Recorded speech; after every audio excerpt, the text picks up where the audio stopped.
Hello and welcome to ET Now Startup Central, India's first and only daily show dedicated to startups and entrepreneurship. The show that tells you all you need to know about the world of startups, entrepreneurship and technology. I'm Chandra Shrikant coming to you live from India's startup capital, Bangalore. And I'm Krishna Kumar coming to you live from ET Now's Mumbai studios. First up, a check on all that's making headlines here at ET Now Startup Central. The big global exclusive on the show. Sandy Carter, General Manager, Developer and Startup Ecosystem at IBM, says the funding tap in India is drying up because venture capitalists are not willing to take enough risks. If you are a fintech startup, there is a co-working and networking space that you can leverage in Mumbai because Barclays has launched its Rise Hub here, targeted at fintech startups. What will Rise do and why should startups care about this? An exclusive chat with Lubaina Manji of Barclays coming up on the show. On our special segment, Budding Star, today we feature Roposo, a social network focused on fashion funded by the likes of Binny Bansal. And we catch up with its co-founder Kaushal Shubhank to find out what sets it apart in terms of its moat and what the road ahead for the startup. Look for the next big idea. That's the word coming from Bollywood filmmaker Kabir Khan on how startups can tap into the industry. In an exclusive conversation with ET Now, Khan also says that it was the one great idea that was going to be the money spinner when it comes to movies and not the person backing it. And Facebook CEO Mark Zuckerberg hosts his first live event out of the FB headquarters, answering queries. But the event got interesting after comedian Seinfeld popped onto the scene. We'll get you more details on the show.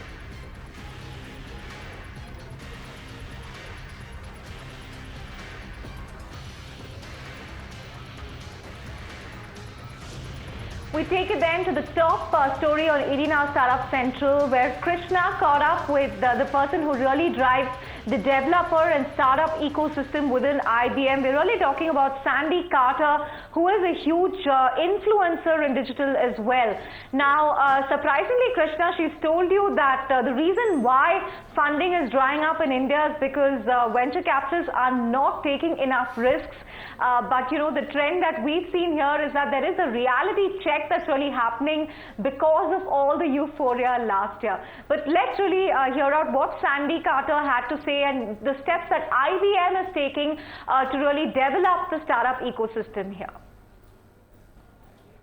We have partnered with NASSCOM 10K. Today we are announcing a new digital ecosystem site here just for Mumbai. We've already done the same in Delhi and in Bangalore. So that is a digital ecosystem, a way for startups to connect with venture capitalists and angels and other startups. In addition, we've kicked off a global entrepreneur program, and that program provides free technology support. But we know that startups typically don't fail due to lack of technology or knowledge in technology. It's really about go-to-market. And so we provide go-to-market elements like helping people in their marketing. Funding has been difficult for a lot of startups in the last over the last several quarters. We've seen markdowns on some of the biggest unicorns in the country. You know, funding is not exactly in its sweet spot in India, you'd say? I would agree. In fact, there was just a report that came out that talked about investment. Europe actually accelerated their investment, which I thought was quite fascinating. Of course, Silicon Valley, where I'm from, is always like the capital of funding. India actually dropped out of the top 10, which was surprising to me, given the big startup push here.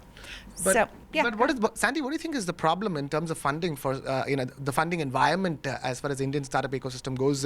We've also heard about companies in Silicon Valley which have been overvalued, and investors wondering whether at these valuations whether they will be successful businesses. They might be great ideas, and same questions are being asked about some of the bigger overgrown Indian startups, so to speak. Yeah, you know, I think that you don't need to overfund a company. I think actually underfunding a little bit is good because then you innovate more and you create more. But you've got to have a base level of funding. Here's some of the differences I see between Silicon Valley and, Bangalore, Mumbai. Risk. It's about taking risk, and it's about how you see your investment being made. In Silicon Valley, they want you to garner clients. You know, in SaaS, in the SaaS world, it's a winner take all. So the first one to the finish line usually wins, right, in the market. Unlike other forms of business where you could be a fast follower and still really do well. In order to win in that winner takes all market, you've got to be willing to take a little bit more risk. And what I found here now working with several angels and venture capitalists is there's a little bit of a risk aversion. You've got to prove it to me. Have all your clients, have this. And in fact, one startup, I was listening to her pitch the other day, and she said, wow, if I had all of that, I wouldn't need you. Chatbots as a concept is still very nascent in India, but the growth of which is only considered to be exponential in the coming years. What is your take as far as chatbots are concerned, especially in the Indian context? I think they are an amazing addition, and especially with the skills you have in your developers. So, we talked earlier about you have so many more artificial intelligence and machine learning startups here, or developers here, I guess I should say. Not startups yet, but developers here. You also have seen a big increase in Internet of Things. Chatbots, I think, are a brilliant way to solve a lot of service problems. And I think it's a great way for India to really take their infrastructure to the next level, especially if you combine it with artificial intelligence. Microsoft buying out LinkedIn for $26.2 billion. It clearly demonstrates a trend of big multinational technology corporations wanting to go social, and social being a crucial piece of a technology company's future. What do you make of this trend? Digital and social are the way of the future. It's the way to scale. It's the way to personalize, right? To understand your personality and to market to you, like the dream we've already talked about, marketing to one. It enables you as a startup to act like a big company, right? Social is here to stay. Pretty soon, I bet we're not even going to be talking about social. It will be embedded in everything we do because it will become such a way of business around the world. And India, I have to say, is one of the best. WhatsApp, Twitter, Facebook. I mean, it's just amazing. Yeah, Sandy, I was just going to talk to you about that. You've got LinkedIn, which has got the second largest user base in India outside of the US. And you've got, now LinkedIn is snapped up. What about Twitter? Is it going to be that social companies will need to be bought out eventually by a big corporation? Do you think that is going to be the consolidation path going forward for both social as well as the big MNCs? Platforms are the way of the future. It's no longer about apps, it's about the platform. And I think that's why we're seeing some consolidation. Some of these are individual silos, they're not a platform play. So I don't think you have to be bought out, but I think you have to start thinking, what is your platform play, not what is your app play, not what is your app strategy, but what's your platform play. And I think that's why you're seeing a lot of these folks move on and get snapped up as well. Right. And WhatsApp, by the way, was actually part of our startup program many moons ago. So, and now they're a dragon. Fitbit, one of our early entrepreneurs in our program too. So it can happen. An absolute legend at what she does, Sandy Carter over there, explaining everything from funding crunch to platforms being the form of technology for the future. But moving on here on the show, if you are a fintech startup, listen up, because there is a co-working and networking space that you can leverage in Mumbai, because Barclays has launched its Rise Hub in Mumbai, targeted at fintech startups. What will Rise do? And why should startups even care about that? To understand that better, we're now being joined by Lubaina Manji, Barclays' head of Rise and Group Innovation Office, right here on ET Now Startup Central. Thank you so much, Ms. Manji, for taking time out to be with us over here. Fintech is a pretty hot space in India right now from a startup and funding perspective. Take us through the details of your own involvement with fintech startups in this market. So the way that Barclays wants to be involved in fintech going forward is that we are looking to bring innovation back into Barclays. The financial services industry at the moment is going through a massive paradigm shift. We are looking, as a traditional bank, looking at non-traditional competitors as well as traditional competitors, the Googles and the Apples and the Facebooks, as well as an entire thousands and thousands of fintechs, startups who are coming and literally looking at a tiny piece of what we do within financial services. For us, it's not about just innovating internally. What we really want to do is work with them and bring the innovation that they do back into the bank, become their first customer, and grow financial services together. Lubaina, I also want to understand, do startups also get access to funding? Is there a specific fund from Barclays which will also give fintech startups access to funding once they come into the Rise fold? It involves, so we run several programs that are looking at things like accelerators and hackathons. We're not at this stage funding for the bank, or for startups from the bank. Lubaina, tell us what kind of scope does Aadhaar and UPI, the Unified Payments Interface, open up as far as the fintech space is concerned? What has your own assessment been in this regard? Absolutely, I think you're very forward-thinking as a country in looking at things like biometrics and looking at the way that you're going to solve for payments in this country. And so wherever you have regulation changes, wherever you have new paradigm shifts, that's where you're going to find innovation, and that's where you're going to find startups. Finally, Lubaina, for startups watching this show, particularly fintech startups, how has Rise really helped startups in other countries that you operate in other countries where these hubs are, and why should startups watching this show really be interested in being part of Rise? What really sets it apart? India is our 6th out of 7 for this year that we're creating Rise sites, and for us, the whole is much greater than just the sum of the parts. So Indian startups are going to have the opportunity to interlink with businesses, with other startups, with Barclays all over the globe, whether that's in London, whether that's in Tel Aviv, and whether that's in New York. Thanks so much for joining us. So I guess if you're a fintech startup, there is a hub in India's financial capital, Mumbai, where you can be incubated and perhaps also access a global network. But moving on from that to our special segment, Budding Star. And the Budding Star we're featuring today on the show is Roposo, a social network focused on fashion discovery, trends. It's been funded by the likes of Flipkart's Binny Bansal, Tiger Global, and we spoke to its co-founder Kaushal Shubhang on its recent round of funding, how they're using that, and also the road ahead as far as the startup is concerned. Our primary focus will always be on product.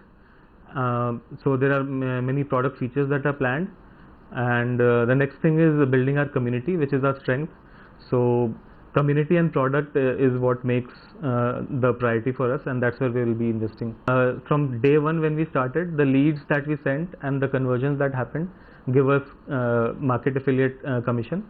And once our social network started to grow, there is a lot of user engagement that we are seeing, and brands and small stores, big stores, web stores, small boutiques, all of them are ready to push their content on the feed that has so many eyeballs to it. There is nothing like Roposo, not even just in India, even worldwide. So there is something unique that we are trying to do. Some aspects of our app you could find in different places. For example, we are a social network, so is Facebook and Instagram. But we have some things extra. For example, if you scroll our feed, you'd see that stories have inspirations which you can actually see in your life. For example, one example would be some celebrity has put in a outfit of the day post, and we could help you buy that stuff from online or offline stores. So that is some inspiration that you could bring to your life. So this kind of thing is not happening in any of the platforms, and I believe this would be our USP. Binny was our hostel senior, so he's just 1 year senior to me. So in that way, he was as a mentor in our initial days, and he had trust in our team, so he invested. And Tiger Global was a big push because they are very aggressive, and it gave us confidence that we are doing something right, because they have a world view. They are seeing things that are happening in all over North and South Americas and even in China. So that is a very big boost when someone like that backs you up. It's our community which uses our product in a highly engaging fashion, which this is not there present with anyone else, and it's very difficult to bring all of those people on board, different kind of stakeholders, the brands, the celebrities, TV actors, small gym trainers. So now if you see, we have we expanded, and there are various users from all the fields. So that is one thing that we think is our moat. Moving on. Look for the next big idea. That's the word coming not from a tech expert, not from a venture capitalist, not from an angel investor, but from Bollywood filmmaker Kabir Khan on how startups can tap into the industry. In an exclusive conversation with ET Now's Ajay Sharma, Khan also said that it was the one great idea that was going to be the money spinner when it comes to movies and not the person backing it. Take a look. There is a lot of opportunity for startups in Bollywood, and we are seeing many films being done by small outfits that are starting out with one film. But as I said, there's no real model for success over there. It's ultimately depends on the content of the film. So a startup could make a film that becomes hugely successful, but it's not necessary because they're a startup, the audience is going to give them any sort of extra benefit. They're going to watch a film, whether it's by a startup or whether it's by a studio. Ultimately, they want to be entertained, and if they are entertained, they'll support that film. But entrepreneurs who want to really come into the Bollywood space, set up their own firms, what are the challenges you think exist for these kind of entrepreneurs? How is the funding situation looking like? Well, I mean, most of the funding now is coming from the studios. So a lot of the filmmakers, once they have an idea in place, once the team is in place, they get funded by the studios, because the studios also take it forward into the distribution territories, right? So that in that sense, that helps filmmakers because they don't have to look after distribution themselves. But having said that, there are lots of opportunities where private funding is taking place. I think a lot of people are now understanding the business of Bollywood. They understand how it's not just the production aspect of a film. There's a certain amount of money that has to be spent on the distribution, on the publicity and the marketing of a film. And we have seen enough examples of small films becoming runaway successes. So I think that in some way emboldens producers to put their money in these ventures. And I hope that happens, because we definitely should not get comfortable with a studio system where every funding is coming from a studio. I think there's definitely great opportunity out there, and entrepreneurs should look out for the next big idea and the next sort of big director and filmmaker. Just one last word. So how does the landscape look like for these new entrepreneurs? Which are the niches which need to be exploited more, where money doesn't become an issue? I mean, this is my personal opinion. My personal opinion is that if you're coming in with a small budget film, don't try and emulate and try to make what a big commercial potboiler does with a big star. Because if they want to watch that, I think they prefer to go and watch a big star. I think with newcomers, with new actors, with new directors, the audience wants to see new content. It needs to see different storytelling. So that's my only advice to people who are coming in, and starting out on their own. That don't make a small budget sort of a version of a big potboiler. I think concentrate on your script, concentrate on the content of the film, and as we've seen, those films are doing really well. So I guess if you're an entrepreneur or the startup training your guns on the entertainment space, Krishna, some wise words coming from Kabir Khan, who really knows how to spin 100 crore and 200 crore movies. But coming to the final segment of the day, here's a very successful entrepreneur. We are talking about Facebook founder Mark Zuckerberg, who held his first Q&A via Facebook Live last night. And here are some of the humorous things or the humorous questions he got and the answers that he had. This morning, 6 a.m. 6 a.m., okay. Which is not normal, but Max is like a pterodactyl. Right. It's it's like I didn't know a human could make those noises. Right. But I guess that's the way it goes. I was never a morning person. Max is definitely turning me into a morning person. So you get out of bed.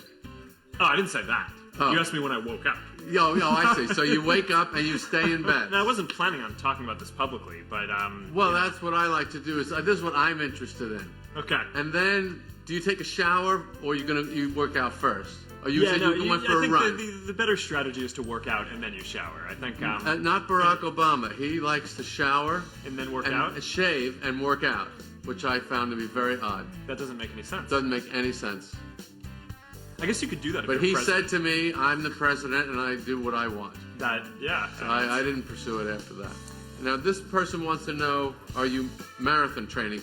Somebody told me that you're going to run 365 days or something, or hours? So I have I do these personal challenges every year. Right. And this year, I have two. One is to run 365 miles, so an average of 1 mile a day. And then the other one is to build. That is not a challenge. Yeah, I know. A mile a day. I know. So that was the easy one. Yeah. The other one is to build an AI that controls my home. Okay, that's a little more challenging. Yeah. So I figured, doing something physical is good in order to offset all of the sitting that I'm going to be doing writing this AI. So, the AI is going pretty well. I can now basically talk into my phone and tell it to turn off the lights or turn up and down the temperature. That's or good. Let people in through the gate. The new thing that I'm working on is we have this camera at the gate, and it can now look at who's coming up, and even before they ring the doorbell, know if I want to let them in. So, if take like my wife, for example, she's a good one to let in. Right. So she can just walk up and it's like, hey, Priscilla, come in. Right. And so that is, that's a pretty fun one that we're working on. And maybe I'll do a live in a few weeks demoing some of this stuff. Right. Isn't it funny how we work so hard to just eliminate a little bit of effort? I mean, to get the door is not that much work, but we are going to put in a tremendous amount of work to just save us walking to the door and opening it. I decided I'm actually going to start training for a triathlon. Right? It's like, all right, really? instead of just doing running, let's do biking and swimming too. So I went to the bike shop last weekend, and I didn't even have a bike when I decided to do this. Right. That's a great smell, the bike shop, isn't it? The rubber and the... No, I didn't notice any smell. You didn't notice the smell? No, I'm not a very... I love the smell of a bike shop. Well, I think it was my first time in a bike shop. So I went and got a bike, and on my very first ride, so I got these clips, right? So you clip in if you're going to be an intense bike rider, you go for it. And I'd never done that before. So I went for a ride with my dad, and we, like 10 seconds in, I came to a stop at a stop sign, didn't unclip. Oh God! Fell. That always happens. Braced, broke my arm. I think playing a part in our local community is an important thing for us to do. What part would we play besides people going, "Can I take a selfie with you?" Well, we could eat his food. Okay. We could bring food. Yeah. Right, I think you got some more questions here. Your goal was to take the social experience and put it online. Mm-hmm. My goal is to take the actual human social experience and get away from that. Get away? Yeah. I would like to eliminate the entire social experience. Why? That sounds terrible. Yeah, because I don't feel comfortable. Stand-up comedy is a way to interact with people in a completely anonymous way, unconnected. You never meet any of these people. You never really. It's a completely that's the first virtual reality. You try to project that, and how can I get away? Try to get everyone in the world to socialize and come together. Interesting nuggets coming from Mark Zuckerberg there about his routine, about his daughter, Max Chan Zuckerberg. And I can't think of a better way to really end this edition of ET Now Startup Central. Thanks so much for watching. Thank you so much for watching. And Chandra, I must say that he has to be the most accessible CEO in the world, and very soon the most accessible CEO of the most valuable company in the world, possibly. Except for journalists, Krishna. Except for journalists. All right, we'll keep that. But to hold the peace, we'll wrap things up here in this edition of ET Now Startup Central. But don't go anywhere. Coming up next is Market Watch.